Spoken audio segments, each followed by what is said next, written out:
What's up, everybody? Welcome back to another episode of HR Heretics. Today we have Neil Frye on the show. Neil, you've been a two-time chief people officer. You were at Google, Dropbox. Now you're at Dotmatics. What's up, man? Welcome to the show. Yeah, thanks, man. Listen, I've had a crazy path to get here. Really excited to share some of the views and the stories. And yeah, it's been a wild ride. Here we are. Here we are. Life is wild. Today we're going to talk about exec search, right? So we had Andy Price on the show. It sounds like you had listened to that one, and we want to go take it a step further. This is one of my favorite topics to get into. I guess actually, Neil, let's start with you're an executive. Being a chief people officer is actually a really interesting seat, right? Because you get I'm an executive and I'm being recruited. Also, I'm typically like the person in charge of executive search at my company. Just starting kind of more broad, high level, how have your experiences been with executive search? Yeah, it's crazy. I grew up professionally inside a machine. I also tell the story that my very first job internship in university was recruiting an entire workforce for a 1 million square foot facility for Walmart out of a strip mall in Newport News, Virginia. Fast forward, grew up professionally inside of Accenture, their mad recruiting organization. And then Dropbox, was really my first in-house HR job. And there I got a chance to work with the famous Arden Hoffman. And she, taught me a ton and trusted me when we needed a recruiting leader and got to build executive recruiting with Ron Hart and, saw the inside guts of everything from hiring executive RCs to executive recruiters to executive sourcers. And now have been through a journey of getting hired at multiple places and participating in both active searches and passive, being a passive candidate. So yeah, I love it. You can sit on 7 different sides of the same table. Yeah, it is really interesting. And so one of the things that we were talking about in the prep is you've actually withdrawn from some of these searches that you've been a part of. So when you tell me about Neil as a candidate, like why are you withdrawing from search? Like how do you evaluate things for your own career? Yeah. First and foremost, you have to start from the point of view that you are as much in the driver's seat as the recruiter, the company who's recruiting you, et cetera. You've got to feel like a peer, and that's hard, particularly for individuals that maybe have imposter syndrome. But even those of us who don't necessarily can feel daunting. So know you're in the driver's seat. Two, our clients to build strong assessment structures, use behavioral interview questions, work through scenarios, work in real life, sit with the team, solve real world problems, make all of those things that you as a candidate want to do with the company, with the individuals. The other, key point that again has been really exciting over the last, call it 12, 18 months, is the fact that even when in areas that maybe I didn't have the highest confidence level in, call it deep financial statement analysis or understanding, revenue and margin, I now have the confidence of the GPTs, of Chat GPT, of Claude, whoever you use, to be able to prep myself to know what good answers are in some of those areas, or to increase my confidence in being able to ask those questions. Because sometimes I didn't ask those questions initially in my first couple searches because I was worried about not knowing the right answer, or them asking a question of me that I didn't know the answer to. I don't want to poke and prod around that area if I don't know enough about it. So there's been some really cool developments that it can increase that confidence to be more in the driver's seat.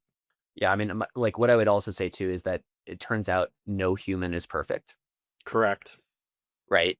And so I actually kind of do the opposite, which is I'm super candid and transparent on what I know and what I don't know.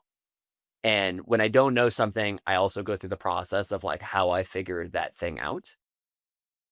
Versus my dad used to say this shit when I was a kid. He'd be like, "Oh, son, you got to fake it until you make it," Totally.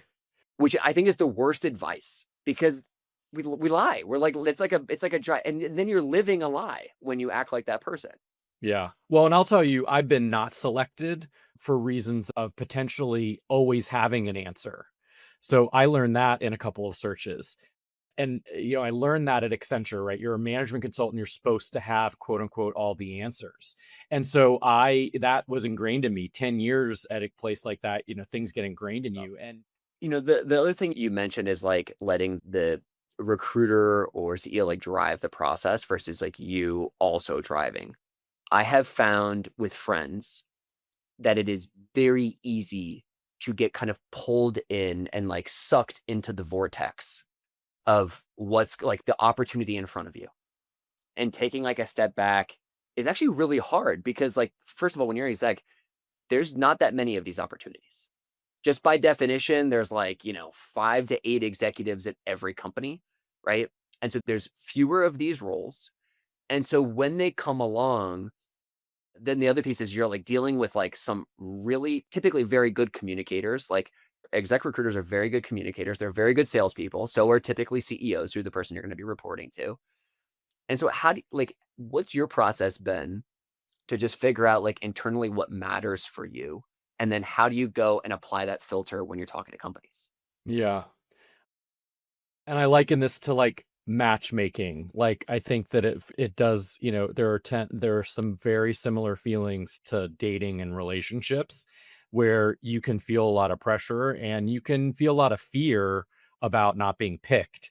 And sometimes our behaviors can reflect that in more of a reality than what we probably would want if we were looking at it from the outside. So, I think first and foremost, it's about getting prepared ahead of time, thinking about what that criteria is, thinking about who you want to talk to, what is important to you, what what are non-negotiables. Again, all these things could be used for lots of different scenarios, but when you think about non-negotiables, whether it's, you know, the approach to the workforce strategy, remote versus in office, when you think about potentially things even like market positioning for compensation, what the CEO's philosophy is on where they want to pay people, the mix of equity and cash, right? There are a lot of these decisions, these philosophical decisions, that if we don't present them and make them a part of potentially our criteria, we get selected for the role. And,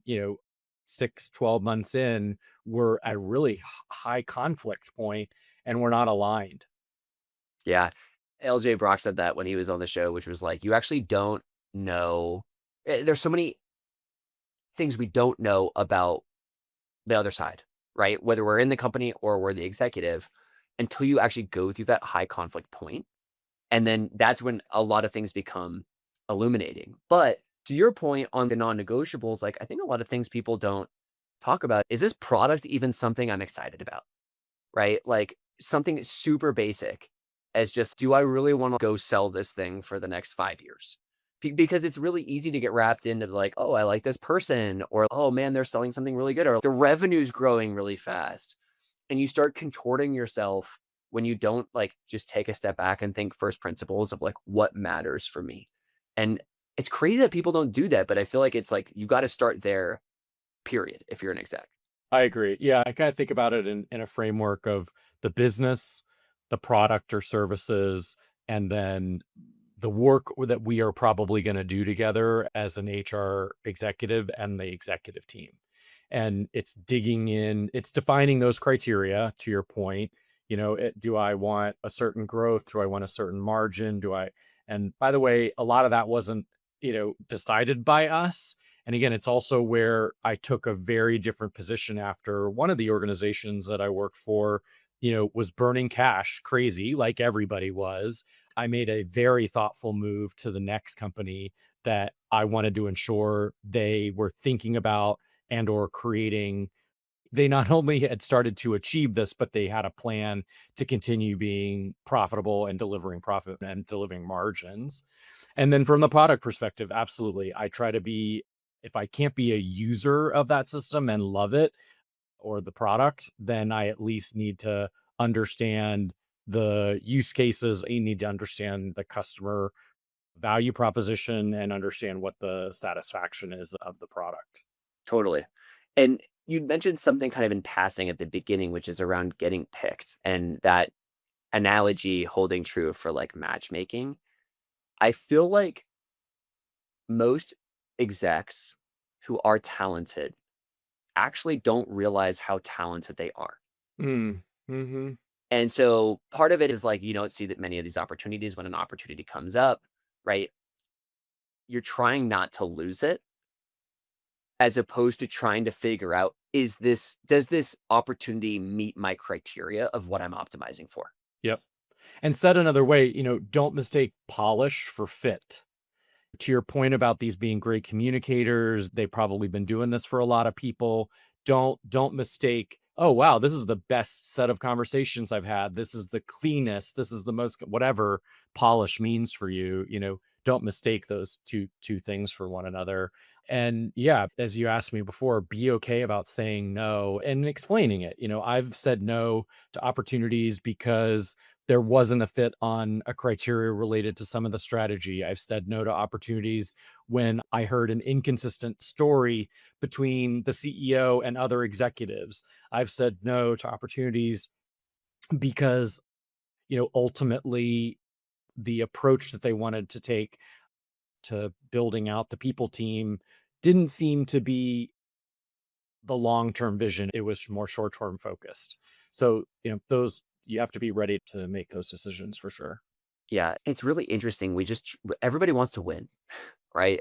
And this is kind of like one of those things to where it's actually like okay if either side says no. That's actually a win. I'm doing some exec search right now. And as I talk to candidates, one of the things I say very early in the conversation is I am not going to try and sell you at all costs.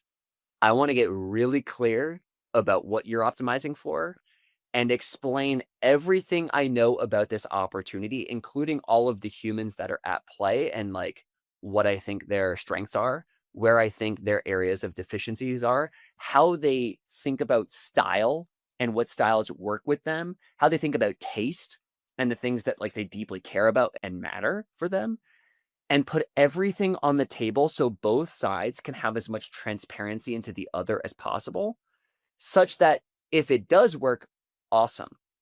But we're not going to just contort ourselves to making it work because I think that's a recipe for a car crash. Totally.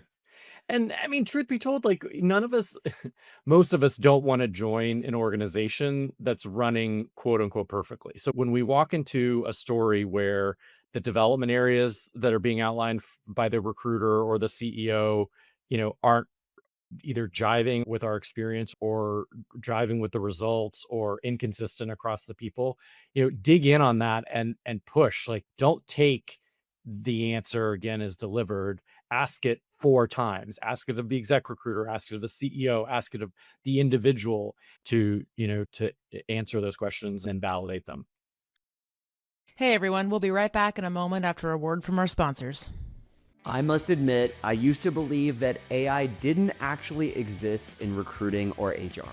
That is until my friend Heather Doche, who leads talent at Signalfire, told me to check out Metaview. I got into the product and was like, wow, AI actually does exist in recruiting, and this product is sick. Metaview is the world's #1 AI scribe built specifically for recruiting. Their AI records and transcribes hiring conversations, like intakes, interviews, and debriefs, then provides perfectly summarized notes of everything that was discussed. I've seen firsthand how tough it can be to extract consistently high-quality data from candidate conversations. I've been in debriefs where interviewers told us about their feelings instead of what actually happened in the interview. And I've seen VPs and CEOs block hires because they didn't learn anything from skeleton scorecards. Metaview changes everything. With perfect notes from every conversation, your people can focus on creating a human connection with candidates, and they can save time on the busy work of cleaning up notes after every interview. But it's so much more than just a time saver, because perfect notes means perfect data. For every candidate and every pipeline, hiring teams can make confident, informed decisions, and talent leaders can finally take control of the interview process. Metaview covers all your compliance needs, works with all your existing tools, and takes less than 3 minutes to set up. Join talent leaders at organizations like Brex, Deal, HelloFresh, and Quora, and check out Metaview. Head over to metaview.ai/heretics to talk to one of Metaview's product experts. Tell them that me and Kelly sent you. Or you could just go to their website and get started for free. You'll be up, running, and AI-enabled in minutes. Your workforce is your organization's greatest strength and often its largest single expense. But without the right tools, understanding where your workforce spend is going or how it impacts your bottom line can be a challenge. That's where Planful comes in. With Planful, HR and finance teams get the clarity they need to make smarter workforce decisions, gain real-time visibility into workforce fluctuations, forecast with confidence, and adjust talent acquisition plans collaboratively based on costs today and into the future. No more guesswork, just data-driven insights to help you plan with accuracy. And the best part, Planful is fast and easy to implement, so you can be up and running in weeks, not months, with minimal IT support. Plus, as your company grows, Planful grows with you, providing endless runway for strategic workforce planning at any scale. Ready to take your workforce planning to the next level? Join over 1,500 organizations already using Planful. Visit planful.com/heretics to learn more.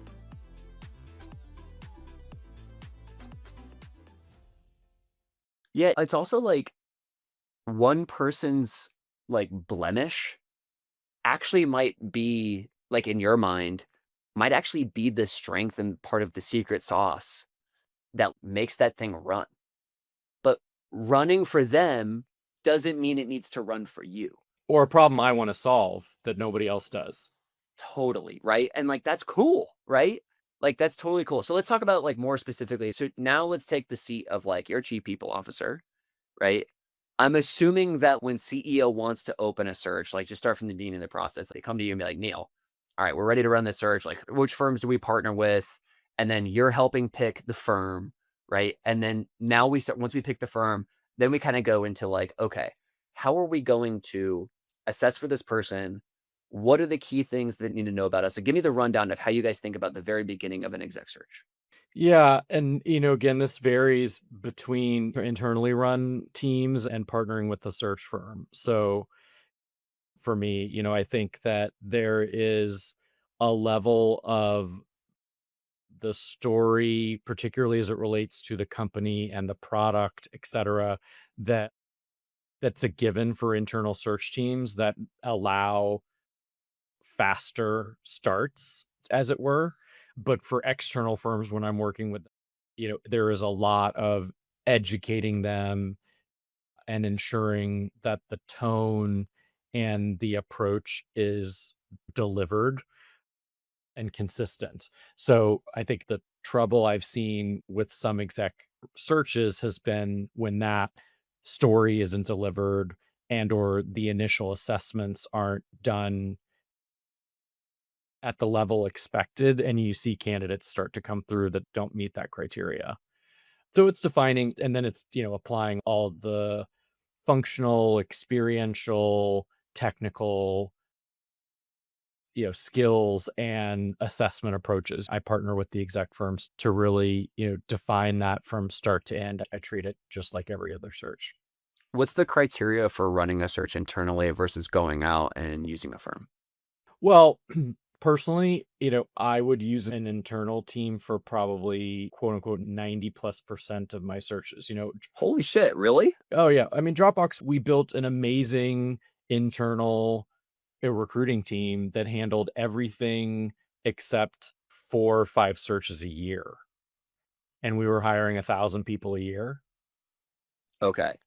So, it was only when the network wasn't large enough or that we didn't think we could activate a passive candidate internally, that there was some reason that one of the big firms knew how to work it, because we just had a talented team who had been doing recruiting at high growth, high technical talent barred companies and knew what great looked like. But again, 2 more after that. I've run almost, all my searches externally. So yeah, I can answer from both sides. But if again, what magic wand, I would love to have an internal team because there's that consistency that just gets delivered, and there's a candidate experience that I just think is very, very consistent. And again, there's great firms out there that deliver all this, but when you've built the machine, it's like everything else, like the machine runs and you're able to make the experience very bespoke in a way that's harder to do with an external firm. Yeah, I like if you're to boil it down to one criteria of if you're going to use an external firm, it should be their network, It is. It's who they know. It's who they can pick the phone up. Again, the ones when we can. and they're going to answer. Yep, and they're going to answer, and or they know the people. They show up at the pitch meeting with, again, you have a trust-based relationships with these people, and they show you 4 candidates that they can, again, pick up the phone, or they can even say, listen, I've reviewed your general job spec, or I know what problem you're facing here and what problems they need to come help solve for you or with you. Listen, this person has done this here, hasn't done that here, and they are really focused. Their motivation in the next job, in the next role, is to crush that problem. When a recruiter is able to say that, when a firm is able to say that, you've probably got the right one. Yeah, that's Andy talks about this on the show, but it's like the layer of depth specialty provides, right? Is like when you're running similar searches all the time, right? You're typically talking to the same people, and thus you're not building the spec on the candidate from zero. You have some level of foundation, and then which is why these search firms are able to move faster. Correct. Now, what I layer on top of that is the company and the culture. And, again, this didn't happen at Dropbox. At Alto Pharmacy, I got introduced to conscious leadership, a leadership framework that has kind of a set of specific behaviors. And again, by the way, this was not something that I got introduced to and very quickly, wrap my arms around. And now it's the only ring I wear. But to me, that is not only, it has served me as a very good set of assessment criteria on things like taking responsibility and not blaming others, setting clear agreements and renegotiating them when maybe they can't be met, feeling your feelings, again, in professional worlds where sometimes that hasn't always been allowed or encouraged. That differentiates not only the assessment process, but differentiates you and your company and your team for potentially why those candidates should be, coming to you. And oh, by the way, it works the exact same way. I use it to assess, is this going to be a great team for me to join? I'm able to understand, does everybody just keep their feelings internalized and then go gossip to other people when stuff hits the fan? Or do they take responsibility and they, thoughtfully surface conflict in the moment and deal with it and move on, right? If you think about the things that we as executives face and probably lead to highest burnout, poor performance, dissatisfaction, it's when conflict happens and nobody knows what the hell to do, and either end up not solving anything or running around each other and being inefficient in working together. So for conscious leadership to work, though, I think what needs to be true is that the CEO founder Mm-hmm. subscribes to that type of framework and philosophy, correct? Yes, and again, so Alto Pharmacy started at the top. That was the 2 co-founders really had signed up even before I got there. Now, fast forward to Dotmatics, we aren't using all parts of conscious leadership. We were a company that was growing inorganically. We were building an HR team and kind of shared company culture together. And so I was partnering with them to develop values and then key behaviors and then performance assessments and then recruiting criteria. And so I've infused pieces of conscious leadership. My CEO doesn't technically subscribe to conscious leadership. I talked about it with everybody as a part of the process. And I said, listen, I don't think that this is not Lord of the Rings, one ring to rule them all. However, I do feel strongly about some of these behaviors. If the behaviors resonate with you, that's all that matters to me. And the same held true. Like as we built each one of those things, we now have, call it 3 to 4 behaviors that mirror or reflect strongly those conscious leadership, but we don't buy the book for everybody. We don't drive people through a conscious leadership training. Do I think that can be super effective? Absolutely. But I don't think it's a or it's not required for it to be effective. Yep. The thing the thing we're talking about right now is actually style. And I've been thinking a lot about this recently because I feel like, call it during the 2015 to like 2021 era, style wasn't, I don't think it was like an allowed term. Like we weren't allowed to have like different working styles or preferred working styles because we were like, I think unconscious bias swung a little too far. That's one of my more contrarian takes, which a lot of people disagree with me on, which is totally fine. But I do think through the course as companies mature, they have execs that work really well. And then they have execs that are absolute tire fires. And most of the time, not always, but most of the time, when somebody gets to that level, they generally have the technical skills for the most part. And what's going wrong there for a tire fire situation is the styles are not compatible.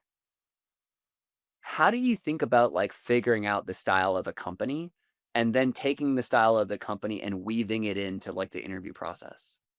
Yeah. I think that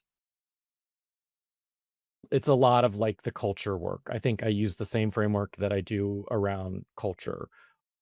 What are the words you would describe the company? Then I try to break it out. Like, what words do you describe how decisions are made? What words do you describe for how people manage others? What words do you describe to describe conflict amongst peers? And so it's based upon those words, you can start to understand more those, that style.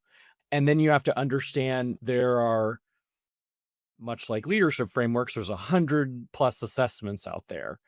Do you want to be basic and have 4 colors, right? There's a whole bunch of style assessments with red, blue, green, and yellow, and those give you some information. Then there's other assessments that go deeper, like there's insights. Insights is another example of an assessment, and you get more of a rainbow dial, and you're not exactly one color, but you're blends of colors. And then you can go to the other end of the spectrum with something like Enneagram. And Enneagram, you get a number that's your primary and 2 wings, and you can get you can get quote unquote way more complicated. But those are, I mean, to me, both starting to get, a read on what some of those words are, and therefore what some of the behaviors and drivers are,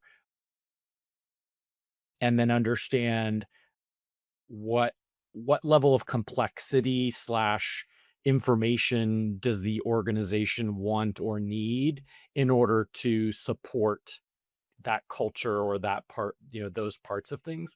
And during the interview process, you're probably not going to get quite to that level, but you're going to get pretty close. Like, hey, like how much time do you want leaders and managers to spend on understanding themselves? How important is self-awareness to you? And what level do you think people, let's just start with your directs as the CEO, how self-aware is everybody and how much time do you want to spend on that? And if the answer is, I think people are pretty self-aware and I think we should maybe spend a little bit of time on it, but not a lot, to no, I think there is a huge self-awareness problem and I want to get into it. And I'm a huge believer in organizational psychology and let's go for it. Interesting.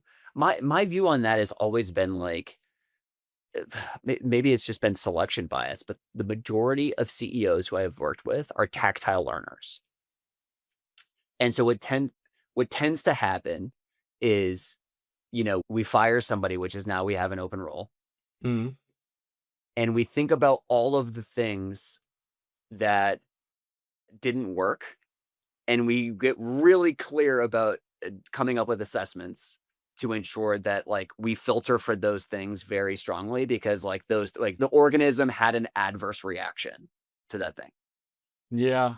I mean, that's I have experienced that. And then at the same time, the approach that I took at Dotmatics was to present it became tactile in the fact that I gave people three options and I had them play with all three of the models. And I said, listen, I don't care which one you resonate with. Let's like take one and then share what you find. And I'm going to help mange it all together and go from there. And over time, there's kind of been more of a coalescing on one, like I said, these key behaviors and values. But back to your question of like, do I think that a lot of CEOs look to be more surgical? The way I interpret your question is more surgical. And sure, but again, that's our job as chief people, as a head of HR, is like, you know, helping them to open the aperture and to say, was this isolated? What role did you play? What role did they play? What role did the organization play? And really, there is responsibility again in conscious leadership. The concept of having it isn't responsibility isn't a pie that we divide. That it isn't, 25% your responsibility, 50% somebody else's responsibility, and 25% someone else's responsibility. Everybody has a pie. Everybody has 100% responsibility to take inside of whatever happened. And being able to describe what is your 100% and my 100% is really powerful. And by the way, not more and not less, because there's a lot of heroes out there that try to take up more than 100%. Like, oh, I'm going to go save that person. I'm going to go, whatever. So having that kind of a conversation opens it up. And again, as a candidate, I have now those examples of situations that I talk through with a CEO or even other peers, right? Because I want to be that person to start that helps every one of them. I need every one of them to want to come to me to support them in challenges like this. And so we talk through how they would want to do it and how they've dealt with it before and what would they want to do differently and what questions are they going to ask of me? What do they expect me to bring? What are they ready to bring, etc.? Got it. Well, so you talk about, being the candidate side. What I find being a candidate on, if we think about it as like, if there's companies and candidates, there's so much more asymmetry. Like you don't know what's happening inside of the thing. Like it's so hard. Like companies generally like can figure this stuff out through trial and error, through some of the things that you're describing.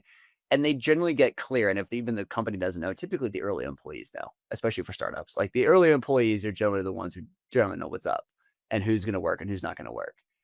How do you figure it out on the candidate side when there is so much opacity? Like in the like how are you digging to figure out, is this going to work for me? And what are the things that they're not saying that I should know? Like, how are you thinking about going through that process? Yeah, first thing is just the high level data on things. And again, that's business performance. And then it's, people performance and product performance. And it's a little bit of a maturity assessment on those three things.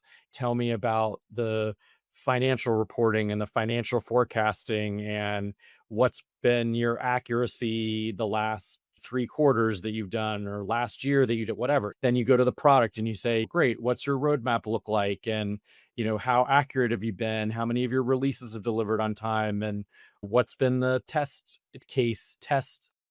pass ratio and what's been customer feedback, and do you even have a customer advocacy committee that reviews stuff and gives you direct feedback, right? Like there's all this assessment stuff that you can throw out there at them.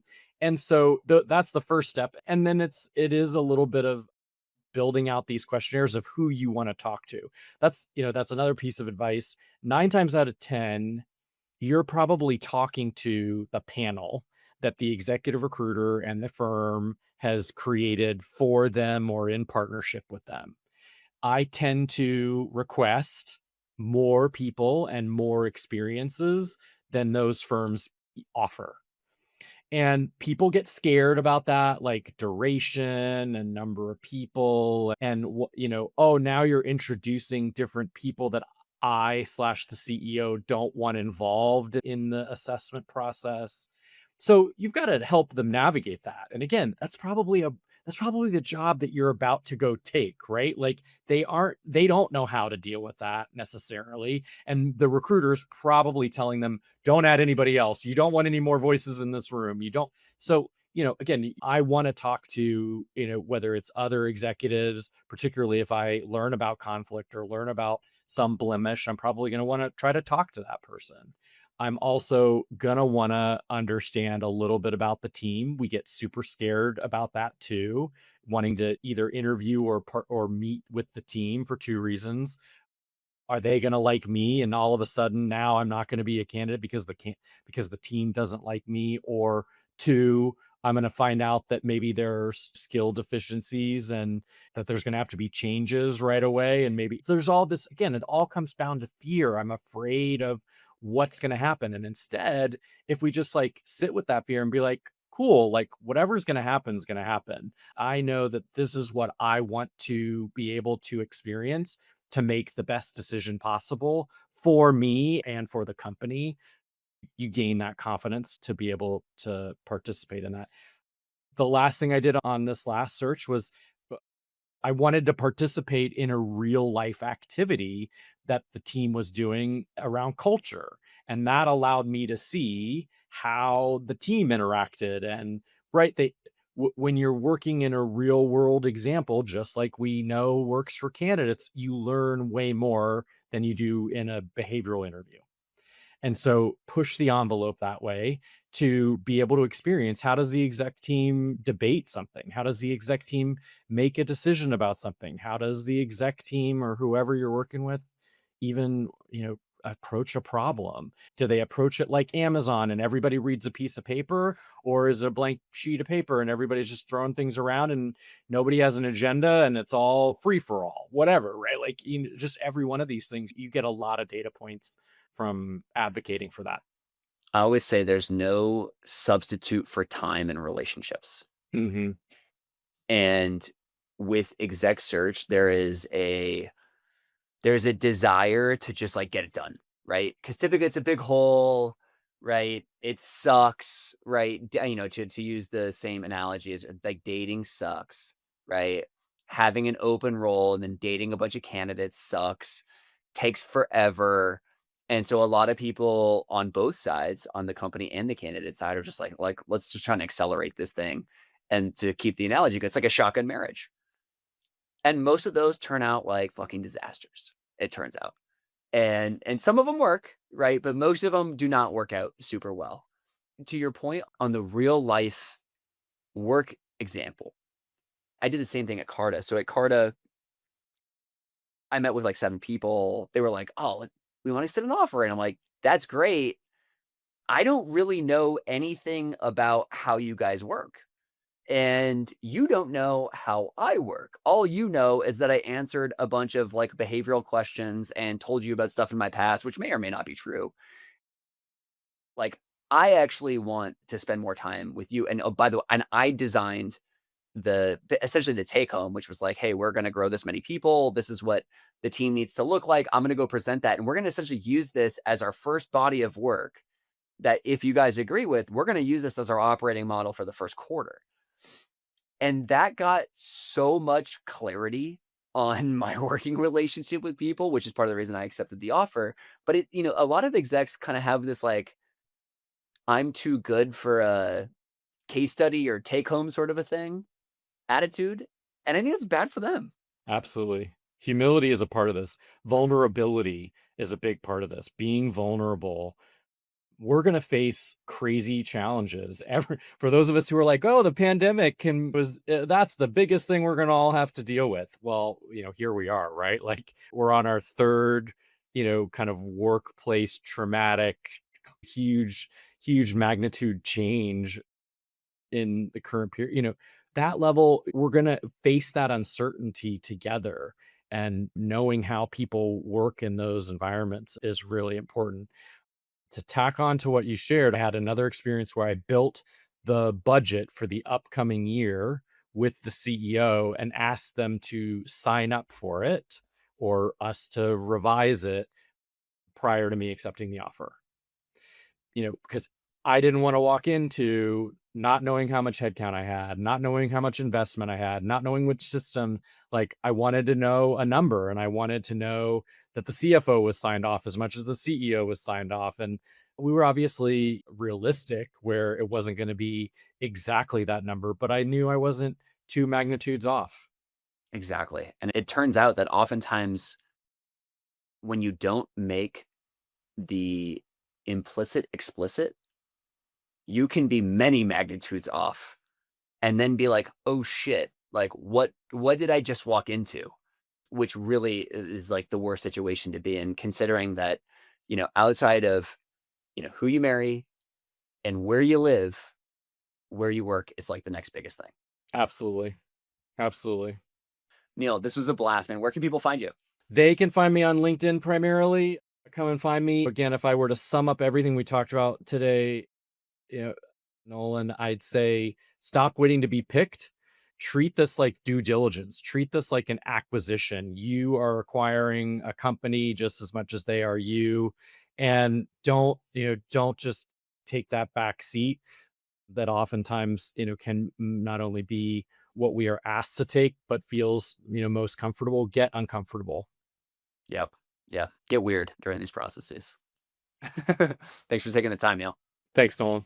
HR Heretics is a podcast from Turpentine, the network behind Econ 102, Moment of Zen, and Turpentine VC. Subscribe, 5 stars, share it on Apple, YouTube, Spotify, anywhere you get your podcasts, all the things.